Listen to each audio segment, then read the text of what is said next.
For the most part, it's hard not to think of recruiting as being a lot like your friends' sex lives. You know they happen, you know they're very important, and the less you know about them, the better, so long as the kids keep coming and everyone's happy. Recruiting is creepy and will always be, and yet it has to go on just like your friends' sex lives, or you don't end up with fresh debtors, porn addicts, aka American citizens, or even, yes, college football players.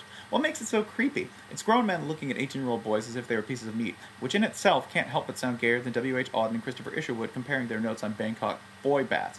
If that's too literary for you, we'll rephrase. It's gayer than Lance Bass, Dancing with Billy Madison, on the SS Pole Smoker, to a Pet Shop Boys song. And if that's too literary for you, well then fuck you! They talk in even creepy terms. He's thick, he's long, he's rangy. I totally watch him clean my pool in a pair of short shorts, you know? I mean, just to verify his upper body strength. Despite being in Boy Scouts and band and debate club, we're not gay. Nor am I homophobic. In fact, I'd probably vote for Tim Gunn of Project Runway before I'd cast a vote for any of the current contenders, which I think is as ringing an endorsement of my overall friendliness toward gays as anything I can mention. It just strikes us as funny that the terminology often sounds so completely homoerotic. This is almost as funny as the idea of the process having rules, or being enforceable, or that anyone really plays fair. The system insists that the schools in question give none of the recruits any money or illegal benefits. A very funny idea in a country based on the idea that if someone's willing to give you money for your services and you're not hurting anyone, you should be able to take that money.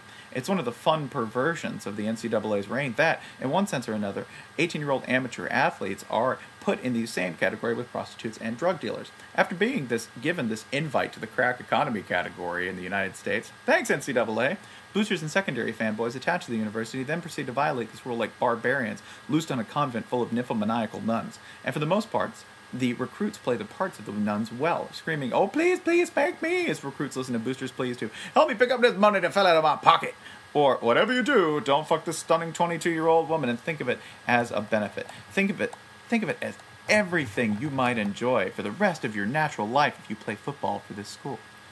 If represented by a metaphorical animal totem, would be a dolphin with elephant feet wearing a sombrero and speaking to you in Lingala about applying for asylum in the United States. Did I mention that the dolphin's wearing a members-only jacket? You'd brain it with a shovel if you saw it for what it was. That's my point. So I close on this note. No one has ever won a national title on signing day. And two, kids that flip hats and walk into the thing from a limo and have theme music and suits are 50 caliber douchebags. Yes, I'm talking to you, Jimmy Clausen, and your father and your whole fucking family and any other asshole parent looking to make a franchise of their child at a time when they still pee in the sink, wash their pants with pens in them, and don't have a checking account.